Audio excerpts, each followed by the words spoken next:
Hi people, this is Eita and today I'm going to make a short pro and cons review on the LionSteel SR2.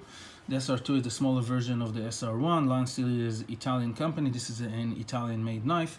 It is a frame lock, integral frame lock with aluminium handle, Sleipner, hope I pronounce it well, Sleipner steel drop point blade. Hardness is declared at 61. The blade length is 78 millimeters, which is 3.125 inches around. This is what they declare. I checked the blade thickness over here. It's around a bit more than 4 millimeters, which is 0.16 inches. The blade, the knife weighs around 110 grams, which is 3.7 ounces, which is okay weight by my means. In my world, this is a size comparison. Let's see it near the red one. Let's see it near the Endora number 4.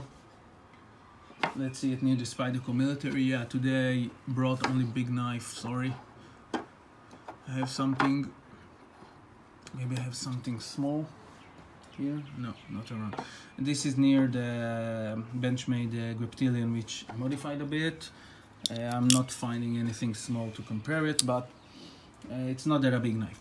Okay, so let's talk about the pro and cons of that specific model. So one of the pros, it's the blade design.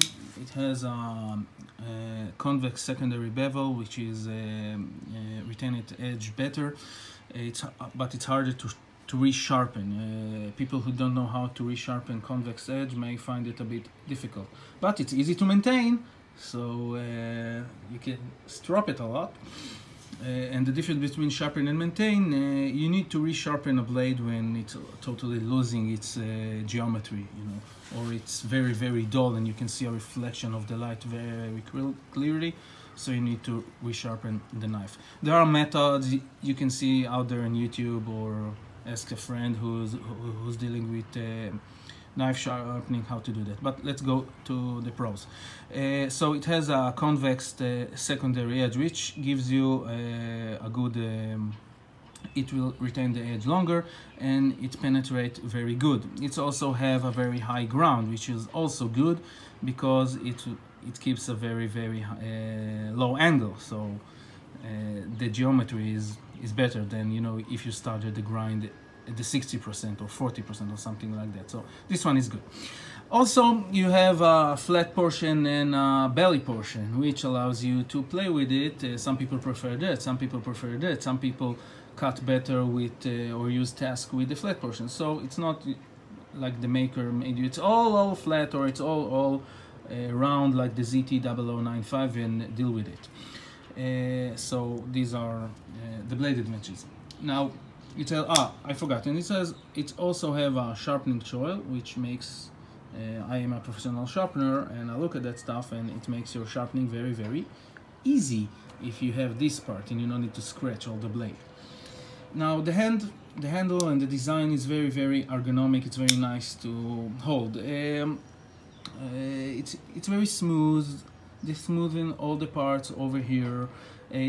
So they made this design so you can reach easily to the lock. So that part, I think they're okay. They have over here this another lock. I think they call it monolock or something like that. I don't remember, which secure the spring in place. So it will be harder to open if you have an accident, I don't know, while killing a zombie and you stab the zombie and on something hard, and then it snaps on you. So it won't snap on you because it's held securely here. If you need to do something hard with a folding knife, use a fixed blade. Don't take any chances. This is my philosophy. But okay, so it has also this extra safe mechanism that helps you. This is what I see here. It has this deep carry pocket clip, which is very nice. You can reverse it. It's only tip up, left or right. I don't. I'm a lefty, but I don't see any issue with that.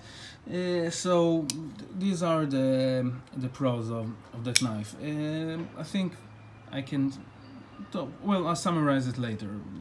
Now, what are the disadvantages? Well, one of its main disadvantage of this knife is how they made the integral, by meaning that if you want to take apart this knife and to maintain it, it's gonna be a very hard time for you, because if you see, the action here is kind of nice, because it's not that easy to do what I do right now, to open and close it like that. Okay, when you get it from the factory, it has a bit gritty action, and if it gets dirt and gunk, it will have a gritty action.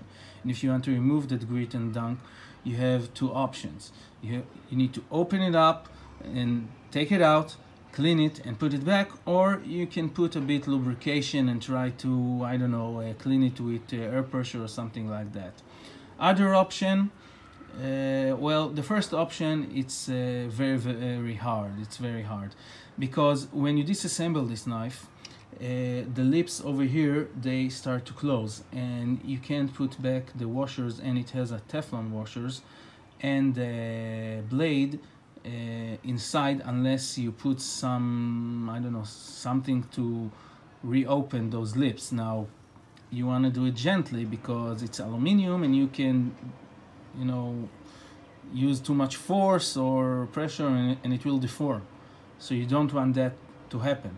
So this is one issue, those lips that makes the disassembly of this knife almost impossible for people who don't know this knife, and it was very hard for me to assemble and reassemble it. I did it, I think I had luck, because it took me only something like 15 minutes, but it's not that easy. And on the way, by the way, which come to my second problem with the knife, I deformed the screws, these screws. So I had to call LionSteel in Italy and tell them the story, and they shipped me real fast a new pivot screw, and this one is brand new, as you can see. And they have even had Loctite on the original one, so not only they were soft, they were very hard to open, and it's free spinning. So we have soft screws and very hard to maintain this knife if you disassemble it. So those are my two biggest criticism on that knife.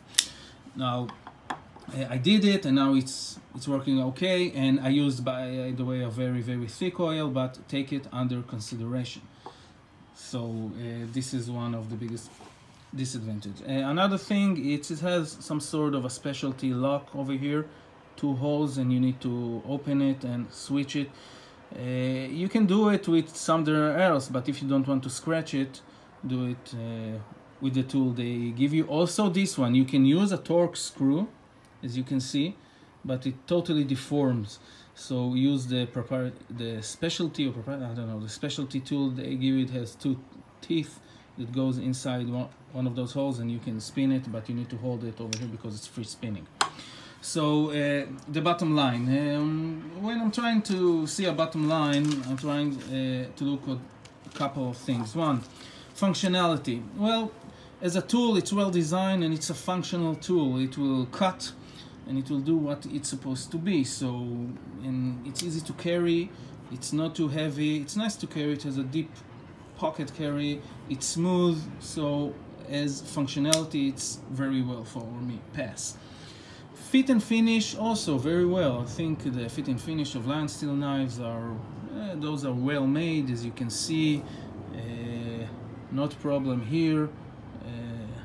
I didn't try to scratch it on purpose, but I don't know how hard is this coating, but till now I had no issues with the fit and finish of this knife. Materials, well, the materials and price. The price is $160, $150. This is the price, which is, I think it's a bit high for this folder, but it's my opinion. You have a lot of competition, especially in Spyderco Benchmade area. But it's okay, it's not too expensive. As for materials, it's okay. The blade steel, I like it very much. It's very good steel. The Sleipner, sorry, steel is have a very good wear resistance, have a very good edge corrosion resistance. So it's really good to go, and I think it's suitable for a folding knife. Aluminum handle, okay, I think aluminum is a bit weak, but it's okay. You're not gonna start betoning timbers with that knife. It's a small pocket knife you should carry. Now, as for maintaining, it's a bit of an issue, if you want to maintain your knife, so you're gonna have a big problem here, because it's gonna be a big story every time you want to do that, unless you're gonna work in a very clean area. It has a Teflon washers. Not all people like that. I don't find it very annoying, but as you can see, only after I opened it and cleaned it, I managed to get that action. Now, as for final conclusion, it's a good tool for a person who don't have any problem to maintain, to deal with the hard maintenance, or doesn't see any need that he will have to maintain, and he want to enjoy a very good cutting knife. So it's good to go. If you like to play with your knife all day long and do that, so I don't know, maybe there are other options out there. And I forgot to mention one more thing. It's at the disadvantage. You see that I don't like, as the time passes and I see more and more knife, I think that those thumb stud, I don't know, I don't like them at all. Thumb stud in general, I prefer it to be a hole or a flipper or something like that. So those thumb studs are not nice, they're a bit edgy, but okay, but at least they're not at the slicing path. But it's only my issue. So this knife is good to go for whoever like this model and don't want to play with flicking knives all day long. Thank you and bye bye.